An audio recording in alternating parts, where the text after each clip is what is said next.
Estamos esperando que se conecte nuestra invitada eh, para empezar nuestra transmisión.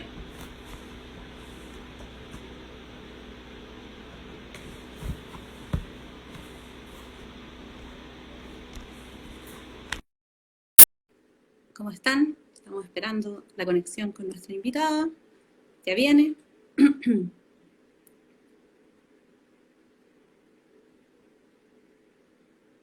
Y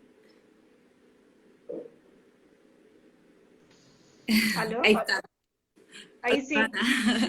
¿Qué tal? Ya, entonces, Hola. Bien, hola, Sofía. ¿qué tal? Hola a todos. Hay mucha gente conectándose, hay harto interés, así que vamos a empezar al tiro. Y bueno, hola, bienvenidos a todos a este nuevo martes de conversación de física con gente del grupo de física de la Universidad Adolfo Ibáñez. Hoy día tenemos a la doctora Giovanna Cotillo y vamos a hablar de un tema súper interesante que es la física de partículas. Así que digo la Giovanna para toda la gente que Oh, está uniéndose ahora. Giovanna hizo su doctorado en la Universidad de Cambridge, en Inglaterra, y luego se fue a dar una vuelta a Taiwán en su postdoc. Y desde el año pasado que está de vuelta aquí en Chile, y este año se unió a la Universidad de Ibáñez. Y nos va a contar, bueno, a la Facultad de Artes Liberales, hay que decirlo, de la Universidad de Adolfo Ibáñez. Y hoy día nos va a contar de lo que ella ha investigado en toda su vida científica, que es la física de partículas, ¿no? Y ella ha trabajado con los datos más de punta en el tema, así que tiene mucho que contarnos. Eso, ¿quieres contarnos brevemente lo que estás haciendo hoy día en tu ciencia antes de empezar a meternos en el tema? gracias, Pia. Sí, bueno, como Pia comentaba, yo soy física de partículas. Yo me he especializado en fenomenología de partículas elementales y eso realmente es bien maravilloso porque explora la conexión entre lo que dicen los distintos modelos teóricos que tenemos de la naturaleza con los experimentos en física, en particular de altas energías. Entonces ahí es donde está la ciencia que hago yo. ¿Cómo podemos probar nuevos modelos?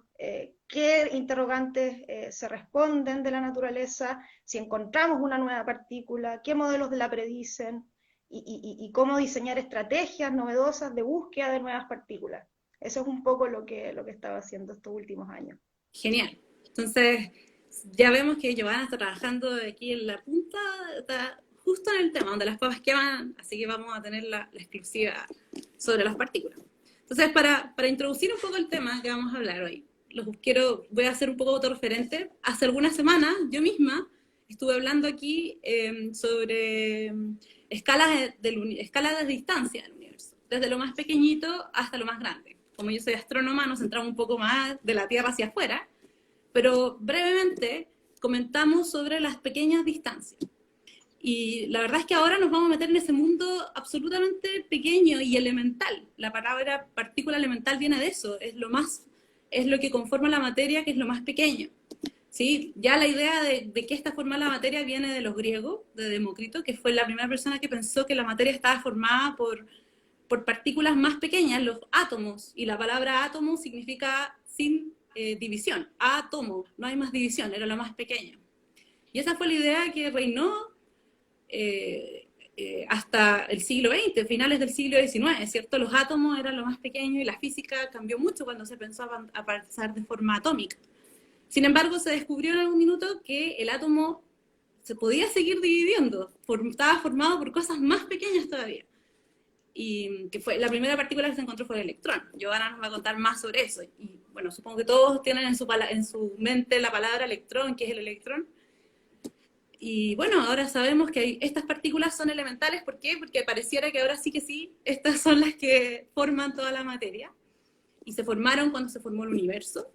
Y juegan un papel súper importante en cómo se formó el universo y hacia dónde vamos también y cómo funciona la física en general, ¿cierto? Es un tema ya totalmente fundamental y elemental. Así que dejo a Giovanna para que nos empiece a contar toda la historia y todas las cosas que hace, desde el principio hasta el futuro de su área.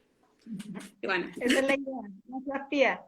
Bueno, sí, entonces yo quería partir como respondiendo a la pregunta de qué es la física de partículas. Y como decía Pía, aquí estamos hablando de escalas muy pequeñas. escalas subatómicas. Y en el fondo me gustaría partir mostrándole las partículas elementales conocidas.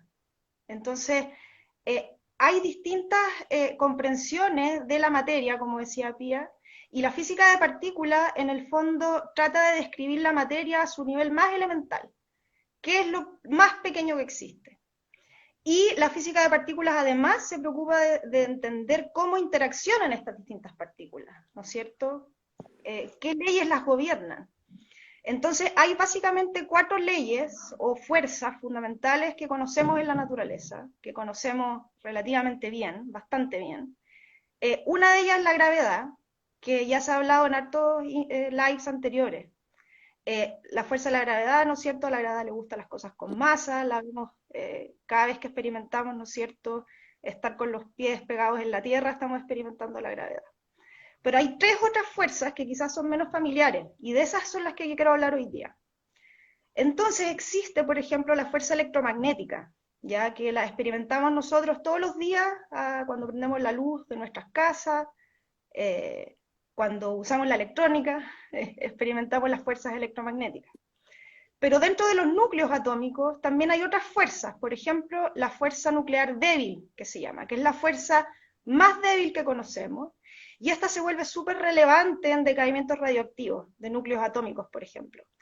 Esta es bien importante, por ejemplo, cuando hablamos de la energía que emiten las estrellas, ¿ya? O sea, todos los procesos de fusión que ocurren en nuestro Sol realmente están mediados por interacciones electrodébiles. Son realmente protones que se transforman, se fusionan con protones, ¿no es cierto?, pero que realmente se transforman en neutrones mediante el intercambio de unas partículas nuevas que se llaman bosones W, ¿ya?, que son una partícula elemental.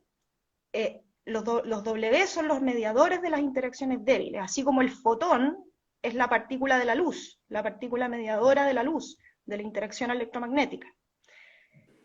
También tenemos la fuerza nuclear fuerte, y esa es la fuerza más fuerte de todas en cuanto a interacción, que es la que se preocupa de mantener a los núcleos atómicos cohesionados. Esta fuerza es tan fuerte que le tiene que ganar a la fuerza electromagnética repulsiva, ¿no es cierto? En el colegio aprendimos de que los protones, ¿no es cierto?, tienen carga positiva, 2 protones, hay que, ¿no es cierto?, tienden a separarse, ¿no es cierto? Entonces, repulsivo con positivo se repelen, positivo, o sea, positivo con negativo se atraen, negativo con negativo, positivo con positivo se repelen. Se atraen, polos iguales se repelen. Exacto, exacto. Entonces, en los protones, en los núcleos atómicos tenemos muchos protones juntos, entonces tenemos que tener una fuerza tan fuerte capaz de ganarle a la fuerza electromagnética. Y esa fuerza fuerte es mediada por otras partículas fundamentales que se llaman gluones. Y la palabra viene de glue, de pegamento. De ahí nació esa palabra, gluón. Y además, entonces, esas son las 4 fuerzas fundamentales, y cada fuerza tiene asociada una partícula que va a mediar esa interacción. Entonces yo les quería mostrar, la Pía tiene una foto ahí de mis partículas. Estamos mostrando el mundo lógico. ¿Cuál quieres ver primero? La de los bosones. Los bosones. La de los bosones. Claro, entonces son los bosones, esos 4 bosones que están ahí abajo, el fotón, el gluón, el bosón Z y W, cada uno de esos bosones va a ser responsable de mediar una de estas interacciones que yo les dije. O sea, está el electromagnetismo mediado por el fotón, está la fuerza nuclear fuerte mediada por el gluón, y los bosones Z y W que en el fondo median, están intercambiándose, ¿no es cierto?, en estos decaimientos radioactivos, por ejemplo. Y además tenemos otro bosón en nuestra teoría de física de partículas, que se llama el bosón de Higgs, y ese tiene un rol bastante fundamental que me gustaría explicarlo más adelante. Pero así como existen partículas tipo bosones que están asociadas a las fuerzas, también tenemos partículas netamente de materia. Y ahí la Pía les está mostrando mis partículas de materia. Las 6 partículas que ven arriba se llaman quarks, ¿ya? Y los quarks sabemos que dentro de los núcleos atómicos es lo más chiquitito que hemos observado. ¿Ya? Es decir, los protones y los neutrones en los núcleos atómicos están hechos de estos quarks. ¿Ya? Entonces, estos realmente son partículas fundamentales. Más abajo ven otras 6 partículas que se llaman electrón, muón y tau, y sus respectivos neutrinos. Esas partículas son partículas leptones, que se llaman, ¿ya? Y, por ejemplo, en el caso de las interacciones electromagnéticas, un electrón con un positrón, que es una partícula de la misma masa del electrón, pero carga opuesta, se aniquilan, ¿no es cierto?, en fotones, en energía, ¿ya? Y los muones, por ejemplo, interactúan con los bosones W y Z, que también les mostré anteriormente, también aparecen neutrinos en esas reacciones, y es así como estas pelotitas de partículas, que son 17, conforman la física de partículas como la conocemos hoy en día, en un modelo matemático que se ha probado en los experimentos, que se llama el modelo estándar de física de partículas. Oye, Joana, Entonces, una sí, pregunta, tú hablaste de la fuerza de gravedad al principio también, es una de las 4 interacciones. ¿Por qué no hay una partícula que está asociada a la gravedad? ya. Esa es una pregunta bien interesante, porque creemos que sí la hay, ¿ya? Y esa partícula mediadora sería el gravitón. Ahora, la gravedad queda fuera de esta descripción del modelo estándar por dos razones, diría yo. Una es como bien experimental, quizás, podemos decirlo. O sea, al nivel de las escalas que estamos hablando, la gravedad es la fuerza, bueno, y siempre va a ser la fuerza más débil de todas. Ya, o sea, si la fuerza nuclear fuerte, digamos, tiene fuerza 1, la fuerza electromagnética es 100 veces, digamos, menos intensa, la electrodébil es 10.000 veces menos intensa, y la gravedad es 100 millones de millones de millones de millones de millones. O sea, millones 6 veces es un número que en notación científica es un 10 elevado a 39 veces más débil, Yo no ¿ya? sabía eso. Notemos que la fuerza de gravedad es la que mantiene a la Luna orbitando alrededor de la Tierra alrededor del Sol. Es la que Exacto, mantiene el universo evolucionando. exacto. Wow. La gravedad, cuando estamos hablando, por ejemplo, de estas escalas, no tiene mucho efecto, porque a la gravedad le gusta la masa, le gustan las cosas masivas, y estas partículas tienen muy poquita masa. De hecho, nosotros ni siquiera usamos gramos para medir las masas, sino que utilizamos escalas de energía, ¿ya? Es decir, un electrón, por ejemplo, tiene, si lo medimos en gramos, es algo así como 10 a la menos 28 gramos. Entonces no tiene mucho sentido esos números. La gravedad no es muy despreciable en comparación a las interacciones fuertes electromagnéticas y débiles que estamos hablando ahora en el modelo estándar. Uh -huh. Y además la gravedad queda fuera porque todavía no tenemos una teoría, digamos, matemática que pueda describir la gravedad a esas escalas tan chicas. Todavía no existe una teoría cuántica de la gravedad, una teoría del todo, y eso es algo que hemos hablado en Instagrams anteriores. Entonces los gravitones, de existir, va a ser muy difícil medirlo, ¿ya? Porque la gravedad es tan débil que es muy difícil pensar en experimentos que puedan llegar a medir algo que es 39 veces menos intensa que la fuerza fuerte. Pero sí, muchos físicos de partículas está como un poco dividida la comunidad, te diría yo. Los usan como si, o sea, los ponen en los modelos como si existieran, pero realmente todavía no lo hemos medido. Y por eso no forman parte del modelo estándar, también porque la gravedad es una fuerza que el modelo estándar no describe. La gravedad la describe la relatividad general Eso es un de tema Einstein. abierto hoy en día en física, así que está por descubrirse. Giovanna, alguien pregunta aquí, lo que le da la masa son los bosones, lo que le da la masa a las partículas, supongo. Sí, y ahí por eso yo quería hablar hoy día del bosón de Higgs, porque realmente el bosón de Higgs fue la última partícula fundamental descubierta. El electrón fue la primera y el Higgs fue la última. En el año 2012 se descubrió en el CERN. Yo les quiero contar un poco cómo se descubrió, pero primero por qué es el Higgs, o sea, por qué existe el bosón de Higgs. Entonces, el bosón de Higgs fue una partícula predicha precisamente como mencionan en la pregunta, o sea, para darle masa al bosón Z y al bosón W del modelo estándar. Entonces, una de las razones, por ejemplo, por la cual la interacción débil es la más débil, es porque tiene mediadores masivos, ¿ya? El fotón tiene masa cero, el gluón también. Entonces, los bosones Z y W adquieren su masa gracias a la existencia del bosón de Higgs. Y así también como los otros quarks y los leptones, digamos, el electrón, el muón y el tau, también adquieren su masa mediante el bosón de Higgs. ¿Y cómo? Eso es lo que me gustaría conversar. Al principio del universo, ¿no es cierto? Nosotros sabemos que el universo partió con un Big Bang, toda la evidencia apunta a eso, ¿no es cierto? Y las partículas elementales se crearon fracciones de segundo después del Big Bang, de a la menos 10 segundos pasado el Big Bang. Y había un campo, ¿ya? Había un campo de Higgs. Ahora, nosotros sabemos que la descripción de la física de partículas es una teoría matemática, ¿no es cierto? Y es lo que llamamos la teoría cuántica de campos, ¿ya? O sea, para cada partícula va a haber asociado un campo. Entonces pensemos quizás como en la nieve. Entonces, que la nieve sea este campo de Higgs y los copitos de nieve, los corpúsculos, ¿no es cierto?, son las partículas, ¿ya? Entonces el Higgs sería como un copito de nieve de este gran campo de nieve. Y al interactuar, al ponerse en contacto con las partículas fundamentales, al principio del universo les dio su masa. Entonces el Higgs es la partícula, ¿no es cierto?, remanente de este mecanismo en donde el campo de Higgs al interactuar con las partículas les da la masa. Y esto es algo fundamentalmente, es súper importante, porque si pensamos, por ejemplo, en las ecuaciones más famosas de la física, a ver, ¿cuál se te ocurre, Pia? Las ecuaciones más famosas de la física, bueno, las de Newton, las de Einstein, E igual mc cuadrado, esas como típicas. Ya, Nadie la entiende perfecto. realmente bien. He visto muchas E poleras igual, usándola. Ahora vamos a aprender. exacto, tú bien dijiste, Einstein y Newton, ¿no es cierto? E igual mc cuadrado, F igual m por A. Entonces Einstein nos dijo que la energía y la masa, ¿no es cierto?, están íntimamente relacionadas por la velocidad de la luz. E igual mc cuadrado. Masa se transforma en energía y viceversa. F igual m por A. La fuerza es igual a la masa por la aceleración. Cuando esas teorías se hicieron, ¿no es cierto?, realmente no había una definición de ese m, de esa masa. Entonces, con el bosón de Higgs, nosotros tenemos una respuesta a qué es ese m.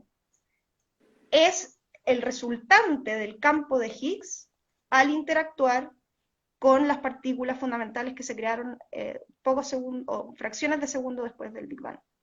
Eso es súper Entonces, esa es la interesante, importancia. porque cuando uno enseña, por ejemplo, a la gente que ha tenido cursos del colegio de física, la masa es la inercia, pero efectivamente no hay no podían definir exactamente qué es la masa porque no sabían de qué estaba formada, si es invariante o no, si es porque estamos en un campo gravitatorio, o etcétera, etcétera. Así que es bien interesante esa definición. Ya, pues entonces Exacto, se formó el universo, se formó el bosón de Higgs, el bosón de Higgs exacto. le dio masa a las partículas. Sigamos con la historia. Bueno, y después la historia, esta partícula fue predicha, ¿no es cierto?, por un científico, bueno, varios grupos, la verdad, pero los últimos papers por un científico que se llamaba François Englert y Peter Higgs. Bueno, lo Y nombré ellos, ahí en las preguntas a Peter Higgs. ¿No lo sí, conocen? Peter Higgs es un físico escocés, yo lo escuché cuando estaba en Inglaterra, está bien viejito ya, Está viejito. él es bien, o sea, cuando yo veo, por ejemplo, los papers de Higgs, Higgs no tiene muchas publicaciones, tiene como, no sé, orden 20, y esta predicción, porque fue una predicción que se descubrió en 2012 su partícula, le valió el premio Nobel en física el año 2013, Pero junto a ahí en los François 70, ¿no? O sea, 30 en años los 70, antes, solo por en los años matemática 70. y empezó a meterse en las fórmulas Claro, clave del universo y dedujo que se necesitaba este campo, dijiste tú, este campo de nieve para que estos corpúsculos tengan masa. Así que, exactamente. fíjense, 40 años esperando que tener razón. Sí, y maravilloso el descubrimiento. Entonces, esa es la importancia del Higgs. O sea, sin el Higgs probablemente no, ni yo ni tú existiríamos. O sea, al nivel más primario, justo cuando se formaron las partículas fundamentales, estuvo este campo presente, ¿no es cierto? Permeaba el universo y en ese momento el universo tenía una densidad de energía y materia infinita, ¿no es cierto? Estaba todo comprimido a escalas muy, muy, muy pequeñas donde viven, ¿no es cierto?, este tipo de interacciones que explica el modelo estándar. Y por eso es que, bueno, se construyó, una de las grandes razones por las cuales se construyó el Gran Colisionador de Hadrones, el LHC, fue encontrar el bosón de Higgs, encontrar evidencia del bosón de Higgs. Ahí Y tenemos una imagen, finalmente, tú estuviste visitándolo, ¿no? sí, a mí me encanta esa foto, la verdad, porque fue mi primera visita al CERN. Yo estaba ahí terminando mi magíster, ya estaba, digamos, con la oferta de doctorado, entonces eso me dio la oportunidad de conversar con los científicos con los que iba a trabajar. Y ahí en el CERN, ese es el patio afuera del restaurante 1, allá todos los edificios tienen nombre como con letra y número, eh, está ese tubo. Entonces, ese tubo era lo que yo les quería contar. Ese tubo es precisamente parte del acelerador. El LHC, el Large Hadron Collider, es este colisionador de hadrones, ¿no es cierto? Esencialmente, la mayor parte del tiempo colisiona protones que van a circular en ese círculo por dentro de esos tubos de imanes. Esos son imanes superconductores. Entonces, el anillo del LHC es un conjunto de imanes superconductores. Este experimento está en el laboratorio CERN, que es el Laboratorio Europeo para la Investigación Nuclear. Y si se fijan en la foto, ese anillo está bajo tierra, ya está 100 metros bajo tierra, y atrás se ven los Alpes suizos. Y dentro de ese anillo, ¿no es cierto?, están todos estos tubos azules de imanes en donde se están acelerando protones, y el experimento está diseñado para que un haz de protones circule hacia un lado, el otro hacia el otro, y choquen, colisionen los protones en puntos específicos donde hay detectores y alta tecnología, ¿no es cierto?, para estudiar todas las cosas que aparecen de la colisión. Entonces, pensemos en una analogía como bien didáctica. Si yo quiero, ¿no es cierto?, nosotros estamos tratando aquí un poco de, con el LHC, ser un microscopio, por así decirlo, un gran microscopio de qué pasó cuando en el universo primordial, justo poquito después del Big Bang, estaban las condiciones de energía, ¿no es cierto?, para que se crearan las partículas fundamentales. Entonces, como que con este experimento yo estoy realmente recreando esas condiciones, chocando protones y viendo qué sale de la colisión. Entonces, supongamos que yo quiero chocar autos, ¿ya? O veo un accidente de auto, y mientras más energía o mientras más momentum o más inercia, ¿no es cierto?, tengan esos autos, van a chocar y se van a aparecer 1000 partes de autos, ¿no es cierto? Toda la chatarra ahí va a estar dando vuelta, y yo quiero encontrar una rueda, por ejemplo, a partir de esa colisión. Entonces, esa rueda o esa tuerca serían las partículas fundamentales. Entonces, los dos autos simularían como los protones colisionando, y sabemos que los protones, en realidad, hay 3 quarks allá adentro que van a colisionar y van a generar partículas. Entonces, ¿cómo se descubrió el bosón de Higgs? En verdad, yo lo tengo que crear, lo tengo que hacer un Higgs.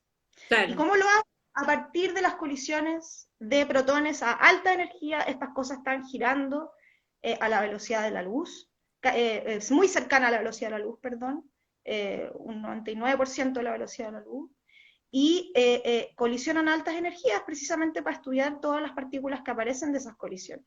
Hay que decir perdón, Giovanna, hay que decir para que la gente entienda que si dos autos chocan, si dos autos chocan despacito, la rueda probablemente no se salga. Entonces necesitamos la energía exacta, justamente para que la rueda salga y nosotros la podamos encontrar. Si no creamos la energía que lleva ese choque igual, y es por eso que se necesitaba hacer esta cuestión súper grande, con súper imanes, e invertir en hacer este experimento, porque con los colisionadores que ya existían en el mundo, este no es el único, no se iba a poder descubrir el bosón de Higgs. Necesitábamos alta energía, energías que no habíamos alcanzado. Entonces, esto hay que pensarlo como una maravilla del mundo de la ingeniería, del desarrollo tecnológico. Se alcanzaron energías que no se podían alcanzar antes.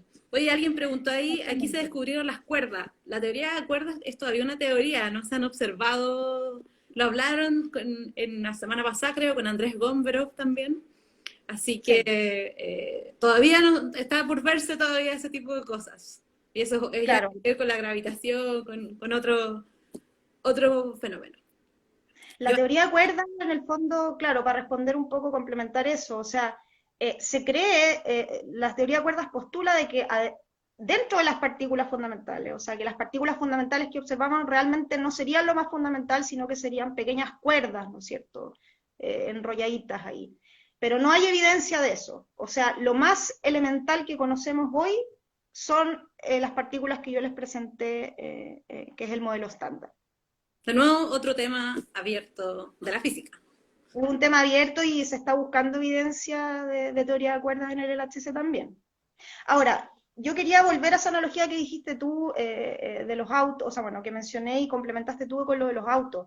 El bosón de Higgs tiene una masa que nosotros decimos que se miden en gigaelectronvolt. Entonces yo les mencionaba que las masas aquí son tan chiquititas que en verdad no tiene mucho sentido pensar en gramos, ni en medidas de masa como la balanza que tenemos en las casas. ¿ya? Entonces, un electron volt es la energía, por ejemplo, que le toma a un electrón moverse una diferencia de potencial de 1 volt. Entonces, todo lo medimos en electron volts o giga electron volts. Entonces, el Higgs tiene una masa medida ya, confirmada, de 125 más o menos giga electron volts. Entonces, para tú poder producir algo de 125 giga electron volt, tienes que tener la energía suficiente para poder crear ese algo. Acuérdense de la ecuación de Einstein. Igual, Es igual mc cuadrado. Entonces, para poder producir partículas masivas, necesitamos de alta energía, y el LHC, su diseño operacional es de 14 teraelectronvolt de energía, digamos, del centro masa. O sea, cada haz de protones se lleva la mitad. perfecto. Oye, ¿tú sabes qué tamaño tiene el CERN? No está ahí en la escala para que la gente se haga una idea. El diámetro de ese anillo. Sí, el perímetro del anillo de los imanes es 27 kilómetros. Y es súper grande, o sea, cruza 2 fronteras. O sea, el CERN está en la mitad de Francia con Suiza, en una ciudad que se llama Ginebra, en el lado suizo, y en el lado francés hay un pueblo que se llama Saint-Genis. O sea, el experimento entero por abajo cruza una frontera entre dos países. Y datos súper choros del LHC.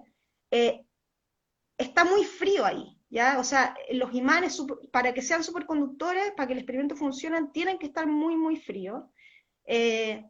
Pensémoslo así, como que si yo tuviera un cable, ¿no es cierto?, por el cual circula, un cable del porte mideo, ¿no es cierto?, y circula corriente, y la corriente aquí serían los protones que circulan en el LHC, o sea, para que eso no se queme, tiene que estar frío, tiene que ser superconductor.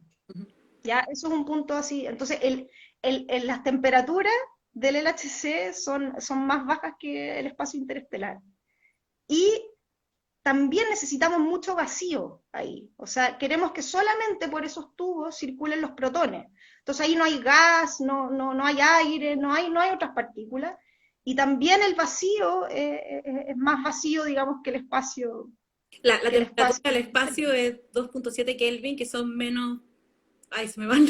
Hay que restarle 273 para Claro, casi menos 270 grados Celsius. Imagínense. claro.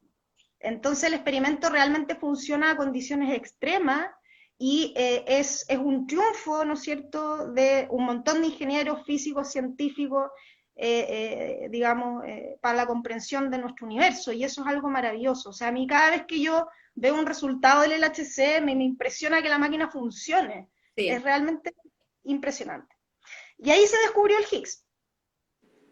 Lo Ahí se buscaban harto descubrió el tiempo, Higgs. hubo hartos problemas, ¿cierto? En algún minuto pensaban que no lo iban a encontrar. Yo me acuerdo, estaba en la universidad en esa época y se hablaba, hoy lo encontrarán o no lo encontrarán. Y lo Claro. anunciaron y fuimos a una charla, no sé si tú también debes haber estado ahí, así que fue un gran acontecimiento en la física. Muestro Yo la... estaba. Sí, sí, fue maravilloso. O sea, yo Sí, estaba todavía terminando mi magíster, no alcancé a firmar ese paper inicial, digamos, del descubrimiento. Sí firmé los otros de la masa y de otras propiedades del Higgs, pero yo me acuerdo perfecto haber visto el anuncio con colegas en la Católica, y ahí cuando se anunció el descubrimiento, y fue tan impresionante porque se completó el modelo estándar. Es decir, todas las partículas que el modelo estándar predijo fueron descubiertas. Entonces, yo les quiero contar un poquito cómo. Y ahí la Pía mostró una foto que es en realidad un evento de colisión. Entonces, ese tubito azul, por ahí en el fondo hay un detector que va a registrar todos los datos, todo el comportamiento de cómo las partículas que nacen de esta colisión de protones van a interactuar, ¿no es cierto?, con las distintas capas de estos detectores. Entonces, ahí hay un evento del bosón de Higgs, y para entender cómo se descubrió el bosón de Higgs, es importante entender cómo el Higgs interactúa con las otras partículas, ¿ya? Entonces, eso es algo que se puede entender así. Entonces, el Higgs, decimos que se acopla, es decir, interactúa más fuertemente con partículas más masivas. Entonces, al Higgs también le gusta la masa, ¿ya? Entonces, por ejemplo, interactúa más fuerte con muones, que los muones son como primos de los electrones, ¿no es cierto? Que también son leptones, que también interactúan en las fuerzas, digamos, electrodébiles, etcétera. Le gusta acoplarse más a muones que a electrones, por ejemplo. Entonces, el Higgs, tú para poder verlo, primero tienes que producirlo de las colisiones de protones, y una de las maneras en las cuales se descubrió es producirlo a partir de, ¿no es cierto?, los protones.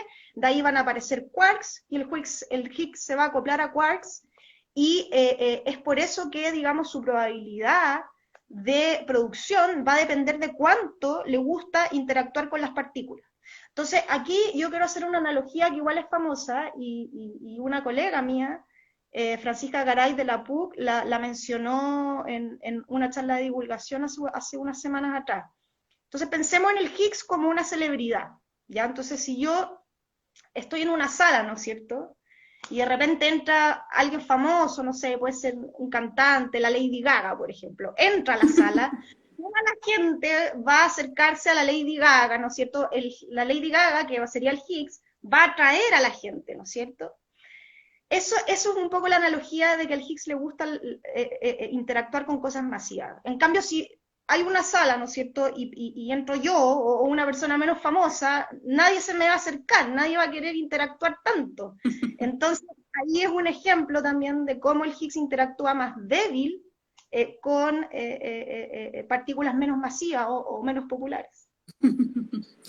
Entonces, primero lo tengo que crear, ¿ya? Lo tengo que crear, y lo creo a partir de cosas, ¿no es cierto?, que les gusta interactuar con el Higgs, y el Higgs se crea e inmediatamente se transforma o decae en otras partículas conocidas, ¿ya? En las partículas del modelo estándar. Entonces, en esta foto que está mostrando ahí la Pía, esas líneas verdes, ¿no es cierto?, vemos hartas líneas naranjas como medias amarillas, corresponden a partículas cargadas, que pueden ser cualquier cosa, pero hay un evento característico, y que son esos dos fotones. Esas dos líneas verdes corresponden a dos fotones, y ese es un evento del Higgs producido en las colisiones de protones y decayendo a dos fotones, por El ejemplo. fotón de Higgs decae en 2 fotones. ¿Y eso depende de lo que uno choque en lo que decae o es aleatorio? Depende de cómo está construido tu modelo, o sea, las probabilidades de decaimiento. Ahora, aquí yo mostré este decaimiento, ¿no es cierto? Y hay que tener un poco cuidado, y esto en el fondo hace notar la dificultad de descubrir una partícula. Porque yo les dije que el Higgs se les gusta acoplarse a la masa, pero la masa, el fotón no tiene masa, entonces ¿cómo puede decaer? Bueno, el Higgs tiene energía, y hay distintas probabilidades de que decaiga dos fotones mediante, ¿no es cierto?, algo que nosotros llamamos las correcciones cuánticas, ¿ya? Giovanna, Aquí, antes que déjame interrumpirte, que la gente está preguntando qué significa que decaiga. Entonces, necesitamos aclarar eso antes de continuar. sí, decae, o sea, muchas de las partículas elementales decaen, es decir, se transforman en otras cosas, ¿ya? Esto es lo que denominamos una propiedad intrínseca de la partícula fundamental, que es la vida media, ¿ya? Es decir, se transforma, decae. Hay partículas que no decaen, que son totalmente estables a las escalas, ¿no es cierto?, del universo. Por ejemplo, el electrón. El electrón es una partícula muy estable. Hay propiedades matemáticas, simetrías, que impiden que el electrón decaiga. Por ejemplo, la conservación de la carga eléctrica. Nosotros sabemos que la carga eléctrica se conserva, por lo tanto el electrón es el leptón, digamos, más liviano, no le queda que decaer para compensar, ¿no es cierto?, el balance de carga. Entonces el electrón es estable, pero el Higgs no. Así como hay partículas estables e inestables, hay toda una gama de posibilidades. Entonces el Higgs tiene la propiedad de que se crea y se transforma al tiro en otras cosas. En esos fotones. En esos fotones, por ejemplo. Entonces, hay una probabilidad, digamos, matemática quizás más baja de que decaigan fotones que en cosas más masivas, pero el experimento está hecho para medir súper bien fotones. Entonces, por eso los fotones por eso yo les mostré este gráfico, esta simulación, porque ese fue el primer canal de decaimiento en el cual se descubrió. Oye, Giovanna, aquí hacen una pregunta súper interesante. Dice, ¿podría explicar por qué se indica un descubrimiento indicando la cantidad de sigma? Era en ese minuto cuando se descubrió el Higgs, discutíamos 3 sigma, 5 sigma. ¿Puedes explicar Sí. 5 sigma de qué, cierto? Sí, esa es la gran dificultad de detectar partículas, porque acuérdense de la analogía del auto, ¿ya? Entonces, yo tengo que poder identificar de la colisión de auto, van a salir un montón de partes. Entonces, imagínate que la partícula que yo quiero descubrir es una tuerca de una rueda, ¿ya? Entonces tengo que poder ser capaz de que de toda la chatarra que sale, identificar la tuerca. Entonces, eso es como buscar una aguja en un pajar. Entonces, es por eso que aquí, en los experimentos, entran técnicas de análisis de datos y estadística sofisticada para poder estar seguros de que esa tuerca es en verdad una tuerca y no es una tuerca que yo confundí con un pedazo de otra cosa del auto. ¿Ya? Entonces, esa significancia que se mencionaba en la pregunta es una medida de cuánta señal, es decir, cuántos eventos de Higgs yo vi en la colisión por sobre lo conocido, que sería nuestro background, ¿ya? Así Digo, le llamamos, que sería la chatarra. O sea, ¿qué tan probable es que esto sea una tuerca y no otra cosa? Entonces el 5 sigma es como una medida ya bien segura, o sea, ahí tiene que ver con toda la estadística de cuál es la significancia, de cuál es la probabilidad de que esto no sea background. Y creo que 5 sigma es un p-value muy chiquitito, ¿ya? Es decir, es una probabilidad muy, muy baja, se me escapa el número, pero como en 1 en 10 a la 6 puede ser, algo así, sí. de que esto no sea background, de que esto realmente sea algo real y no sea una fluctuación estadística, como nosotros decimos. Claro, en cualquier experimento decir que está 5 sigmas sobre el background o sobre el ruido significa que es una detección más o menos segura. Y de hecho, antes se había descubierto, se había dicho que estaba el Higgs, pero era solo 3 sigmas, no era Exacto, significativo. Entonces, exacto. había que perseverar hasta tener un pic, una señal clara de que estábamos viendo algo que no era la tuerca, como dices tú, y no cualquier cosa. Claro. Entonces los físicos de partículas ya es como estándar en la comunidad seleccionar el 5 sigma, que también tiene que ver, ¿no es cierto?, con tu distribución gaussiana, ¿no es cierto?, y la desviación estándar de esa cola, es decir, una probabilidad muy chica, o sea, estoy muy en la cola de que eso no sea una fluctuación o algo que me produjo física conocida, el Francisco background. Rojas nos dice que es 1 en 3 millones y medio. Esa es la Gracias. probabilidad de que no sea, ¿cierto? Gracias, Claro, de que Francisco. no se... Gracias. Sí, se nos acaba el número. O sea, este es el rol, ¿no es cierto?, el trabajo de los físicos experimentales de partículas, de tratar de determinar la significancia estadística de este evento. Y con el Higgs ya vamos más de 5 sigmas, desde la última vez que vi, pero como bien dices tú, o sea, de repente habían excesos de 3 sigmas que finalmente resultaron ser en chatarra, o sea, en cosas que sí conocemos. Claro. Entonces todo se trata de evaluar estas hipótesis de qué tan frecuente, ¿no es cierto?, yo estoy produciendo estos eventos de Higgs y que no se me pierdan en todas las cantidades de cosas que aparecen en la colisión de protones. Claro, y no, Es el gran desafío. claro, y acuérdense que la ciencia tiene que ser reproducible, tenemos que no ver un evento aislado, sino que tenemos que seguir viéndolo. Así que uno no puede anunciar al mundo algo nuevo si es que no cumple el 5 sigma, si es que no lo observaron de nuevo. Es parte del desafío de encontrar cosas nuevas, ¿cierto? Tenemos que asegurarnos que sea algo nuevo, efectivamente. Exactamente. ¿El bosón de Higgs tiene carga, Giovanna? Me preguntan por acá. ¿No? No, no, cero. Cero. Perfecto. Ya, Es entonces una partícula estamos. neutral. Ah, Decimos que es una partícula neutral. neutral, no tiene carga, ¿cierto? Ya, entonces estamos hablando del Higgs y ¿se han encontrado más cosas en el LHC? Encontramos el Higgs y lo cerramos y estamos listos. Millones y millones No. de euros invertidos solo en encontrarlo y somos felices.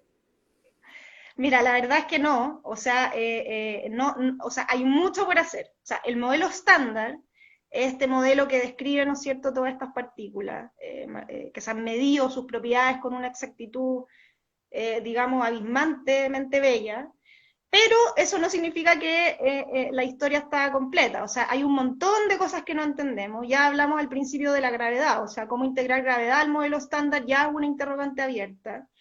Y hay evidencia de cosas que medimos en la naturaleza que el modelo estándar no puede explicar. Por ejemplo, les quería contar yo de los neutrinos.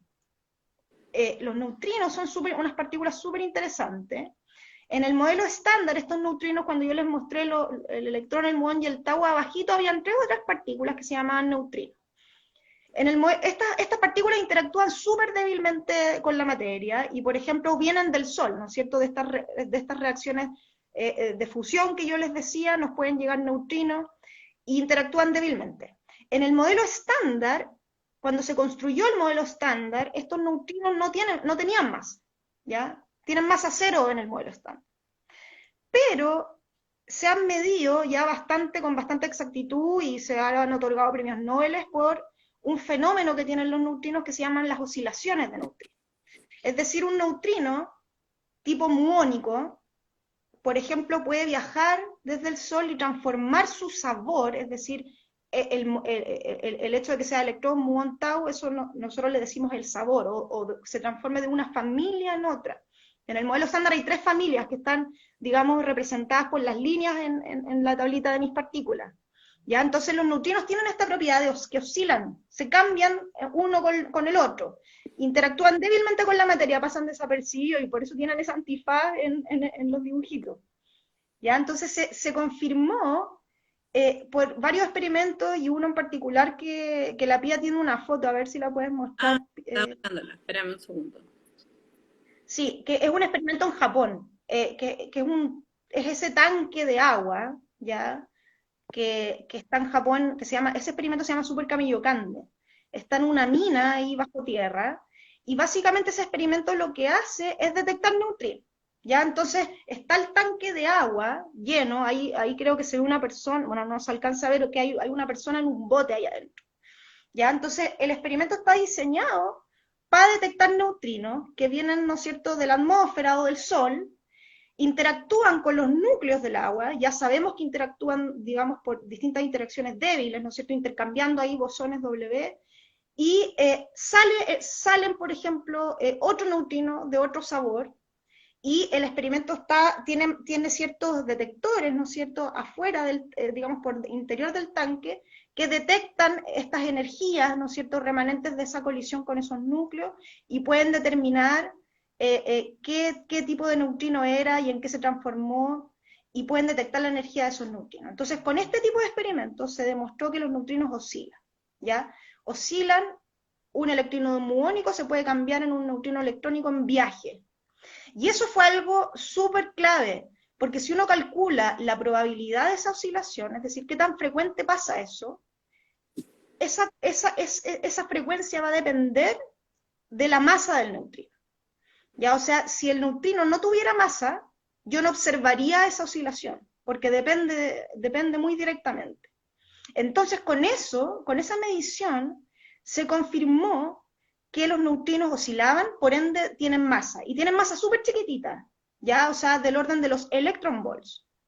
Entonces, un protón, por ejemplo, tiene masa de 1 gigaelectronvolt, que acuérdense que esta unidad de energía que tiene que ver de qué tanta energía le toma un electrón pasar cierta diferencia de potencial, de 1 volt. 1.000 millones de electronvolt.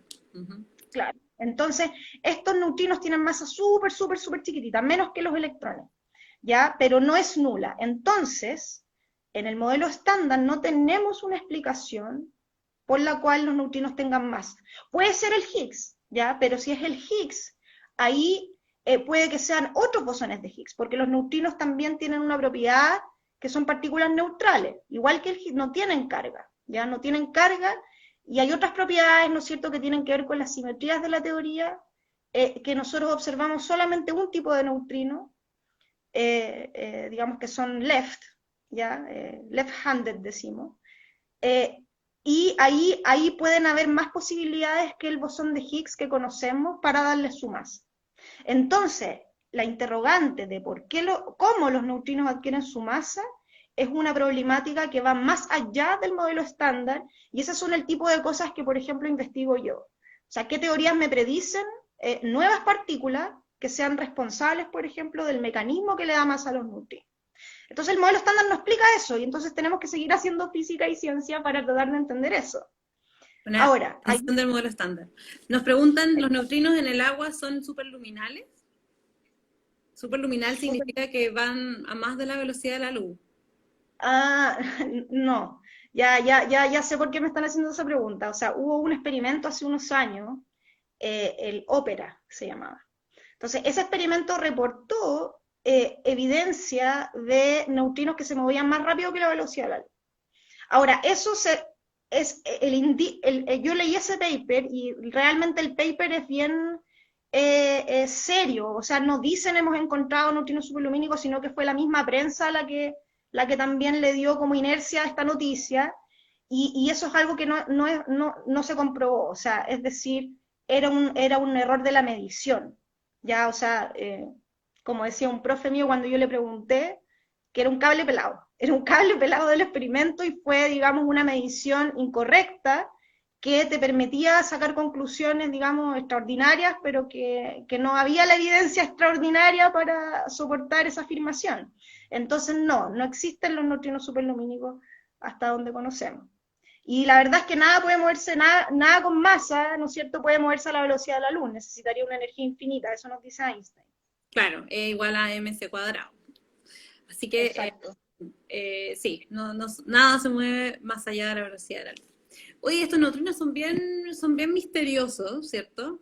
Y están asociados a otras cosas misteriosas, por ejemplo, la materia oscura, porque los neutrinos apenas se detectan, ¿no? Y sabemos que vienen muchos del Sol. El Sol es un gran productor de neutrinos y nos está bombardeando constantemente. Pero recordemos Sí. esto de la materia oscura, en que hay materia que no sabemos lo que es, no interactúa, al parecer, solamente por gravedad la podemos detectar, pero no se ve, y forma parte de, es como un cuarto de todo lo que se ve en el universo es materia oscura, más o menos. Así que, ¿no son los neutrinos la respuesta a la pregunta de la materia oscura? Puede ser, o sea, esa es otra interrogante abierta que en el fondo por eso estamos buscando física más allá del modelo estándar. En el modelo estándar, las partículas del comienzo, no hay ninguna partícula que pueda ser un buen candidato para materia oscura. Creemos que la materia oscura es una nueva partícula, la estamos buscando. Y hay modelos teóricos, ¿no es cierto? Cuando uno construye un modelo de física de partículas, un modelo de la naturaleza a estas escalas, ¿no es cierto? Lo más fundamental de la materia, trata de integrar, ¿no es cierto?, todas las interrogantes que a uno le gustaría responder. Entonces, hay modelos en donde existen nuevos neutrinos, más pesados que los neutrinos del modelo estándar, en donde bajo ciertas condiciones, digamos, de los espacios de parámetros de los modelos, que pueden además ser buenos candidatos a materia oscura. Y eso se están buscando, ya se están buscando en el LHC y en otros experimentos. Entonces, claro, probar la existencia de un neutrino más pesado, nuevo, podría también darnos una respuesta a qué es la materia oscura.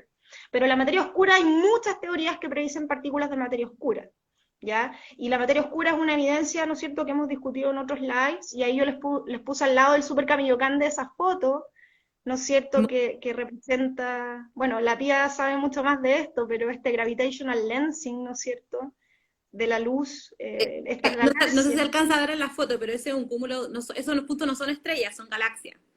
O sea, estamos hablando de miles de millones de estrellas por cada uno de esos puntos luminosos. Entonces la masa es tan grande, y en la foto no se alcanza a ver, pero cuando uno observa estos cúmulos de galaxias se ven unos arcos brillantes, que no son estrellas, ¿no?, en el universo, porque hay un arco brillante.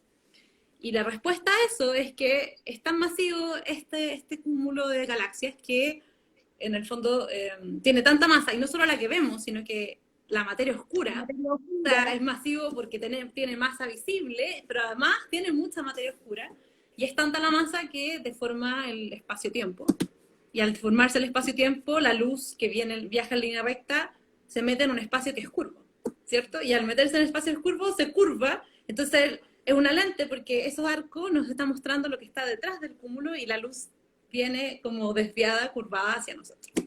Y cuando se observaron este tipo de cosas, uno observa un cúmulo de galaxias y generalmente va a haber un arquito, dependiendo de la alineación entre lo que se esté detrás y el cúmulo, puede haber un anillo, puede haber unas cruz.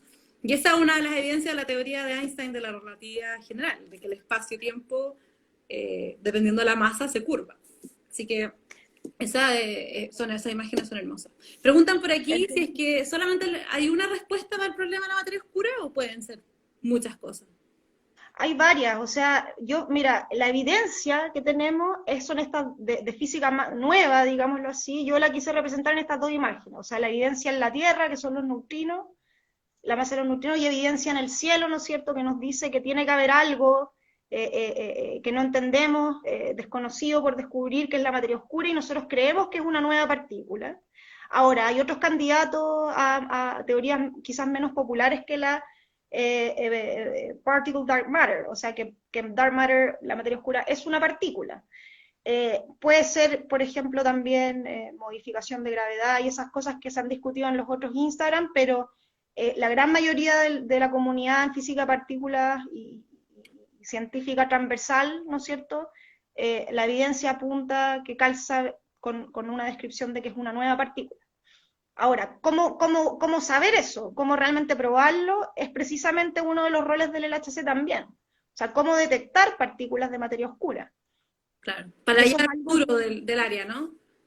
claro, Así que, ¿y claro. qué otras cosas tenemos en el futuro? ¿Y acaso Chile participa de esto? ¿Estamos, la comunidad aquí en Chile, se va a hacer parte de esta nueva ciencia que estamos esperando descubrir? Sí, absolutamente. O sea, tú tenés otra foto que yo te mandé en donde yo hablaba de experimentos de materia oscura y ahí lo quise mencionar porque ahí está Chile bien, bien, digamos, a la frontera. Entonces, la materia oscura es una problemática, o sea, entender qué es la materia oscura quizás la pregunta fundamental abierta más relevante de física, astrofísica, física partícula, ¿no es cierto? Estamos todos tratando de cranearnos y de tratar de entender qué es. Entonces se está buscando en distintos experimentos, y uno es el LHC, que sería el collider, esa flecha collider que está ahí, en donde simplemente yo, bueno, no simplemente, pero así como bien caricaturescamente, choco dos partículas del modelo estándar, dos protones, y colisionan y aparecen las dos ruedas, ¿ya? ¿No es cierto? Dos ruedas bien características que sería la materia oscura. ¿Y cómo yo esa cosa la detecto en el LHC? Bueno, la manera más directa y más, digamos, sencilla, pero que no es tan sencilla. Hay maneras más exóticas de buscar partículas de materia oscura en el LHC, pero les quiero contar como la manera canónica. Es tratando de identificar todo lo que está visible de la colisión. Entonces, si ven ese cuadradito, ese circulito verde, la estrella en el punto central yo estoy colisionando los dos protones y van a salir muchas cosas, como en el mismo evento del bosón de Higgs. ¿Ya? Y de todas esas cosas van a haber cosas que interactúan no mediante la fuerza electromagnética, como por ejemplo la materia oscura, por algo oscura no la vemos, no interactúa tanto con la luz, casi nada, o sea, hay límites de eso, pero en la práctica no interactúa. Entonces pasa, ¿no es cierto?, a través de los materiales, de los detectores, sin ser detectada, sin chocar, digamos, con algún material específico que, por ejemplo, me identifique la carga eléctrica. Ya no tiene. Entonces, como yo la veo, se hace algo que es reconstruir una cantidad que se llama la energía perdida. Ya en el fondo el balance de lo que me falta para que esa colisión conserve cantidades físicas que sabemos deben conservarse. Por ejemplo, el momentum. Entonces, la conservación de momentum, el momentum, ¿no es cierto?, clásicamente es la masa por la velocidad, es conservado en estas colisiones. Entonces, si yo sé cuál es la energía y el momentum de todo lo visible, que serían esas flechas, ese muón, ese electrón y esos otros conos de partículas, la suma de todo lo visible tiene que ser igual a menos la suma de todo lo invisible. Entonces, por eso yo sé qué es esta cosa invisible. Entonces, los análisis del LHC se preocupan de buscar cosas que maximicen esa cantidad, es decir, análisis en donde yo vea alta energía perdida, porque ahí eso podría ser evidencia de que hay una partícula neutral que podría corresponder a la partícula de materia oscura en la colisión. Entonces, esa es una manera de buscar materia oscura. Otra manera es detectarla directamente, igual que como lo hace el Super Kamiokande con neutrinos. Entonces, hay distintos experimentos a lo largo del mundo, que son estos tanques, ¿no es cierto?, que están también bajo tierra para blindarlos, ¿no es cierto?, de interacciones de otras partículas que vienen de rayos cósmicos, de la atmósfera, qué sé yo. Y ahí están esos tanques. Entonces, ese es un experimento, el de la derecha, esquina superior derecha, que se llama LUX, ¿ya? Que se llama Large Underground Xenon Experiment. Y en vez de agua en esos tanques tienen un material que es xenón, ¿ya? Xenón líquido, en donde uno simplemente espera que si las partículas de materia oscura están todo el rato, ¿no es cierto?, pasando, que alguna de ellas, o ojalá varias de ellas, Sí. interaccionen con los núcleos del xenón, ¿ya? Interacciones con esos núcleos. Giovanna, nos Y así queda poquito tiempo. Si nos puedes contar rápido del experimento que se piensa construir en Chile, ¿no? sí, entonces ahí esa es la detección directa y ahora voy a Chile, la detección indirecta, hay telescopios, ¿ya? En Chile sabemos que es líder mundial en astronomía y gozamos de los mejores cielos. Entonces la materia oscura, yo también puedo mirar, ¿no es cierto?, al centro de la galaxia y detectar partículas de materia oscura que interactúen, ¿no es cierto?, con la atmósfera y decaigan en fotones, en rayos gamma, ¿ya? Que es lo que se llama. Entonces se está construyendo en Chile un experimento que se llama el CTA, Cherenkov Telescope Array, que es capaz de detectar estos fotones. Entonces, también hay un programa de física de partículas ahí para tratar de detectar partículas de materia oscura que decaen en estos fotones. Y la contribución chilena también tiene harto apoyo, digamos, con los experimentos del CERN, el LHC, tanto de físicos teóricos como yo, o fenomenólogos, que proponemos estrategias nuevas para buscar partículas, tratamos de hacer calzar los modelos con las cosas que se están midiendo, y también desde el punto de vista experimental en la Católica y en la Universidad de Santa María y en la Andrés Bello se están haciendo partes de los detectores que van a ir en los experimentos del LHC. Mi colega Francisca Garay de la PUC está liderando esa iniciativa de parte de la Pontificia Universidad Católica, así que hay muchísimo, muchísimo potencial desde Mucha Chile. acción CERN Chile, ¿cierto? Así que con esa idea, al que le interesa estudiar física o quiera pasar a la ingeniería, a la física, hay mucho trabajo por hacer. Y Chile puede ser contribuyente en eso. Oye, ya nos quedan 3 minutos, así que para terminar, te agradezco. Estuvo súper interesante esta conversación. Espero que la gente la haya disfrutado también. Quedaron algunas preguntas dando vuelta. Vamos a contestar durante la semana. En el buzón de preguntas se van a contestar todas las preguntas que quedaron dando vuelta. Así que la gente va a tener sus respuestas, pero estuvo súper interesante. No sé si quieres decir alguna otra cosa final, palabras finales. Finalizar que el futuro en física de partículas está súper entretenido, conecta con muchas áreas, astronomía, análisis de datos, se están haciendo cosas, nuevos experimentos, nuevos colisionadores, para tratar de descubrir partículas aún más masivas, así que el futuro es bastante entretenido y yo siempre con la disposición de conversar con gente interesada sobre estos temas, que realmente es entender el universo a su nivel más elemental. Exacto, exacto. Estamos ahí mirando cómo se forma el universo. Así que muchas gracias de nuevo, Giovanna, y los quiero dejar invitados para el próximo martes, que va a hablar Andrés Gomberov y el ministro de Ciencia, Andrés Ku. Van a hablar sobre el valor de la ciencia, no monetario, sino que la sociedad. ¿Cuál es la importancia y el valor de la ciencia? Así que no se pierdan ese live. Y dejen sus preguntas en el buzón para que Las contestaré. desde antes ya sepan que las contesten, y aquí la gente trata de contestar, de poner todas las preguntas. Insisto, las personas que no le contestaron durante la semana van a recibir su respuesta. Así que muchísimas gracias por estar con nosotros. Tenemos un minuto, pero creo que ya terminamos, así que está todo bien. Y nos vemos el próximo martes. Gracias, Giovanna. Gracias a usted. Chao. Chao a todos. Chao.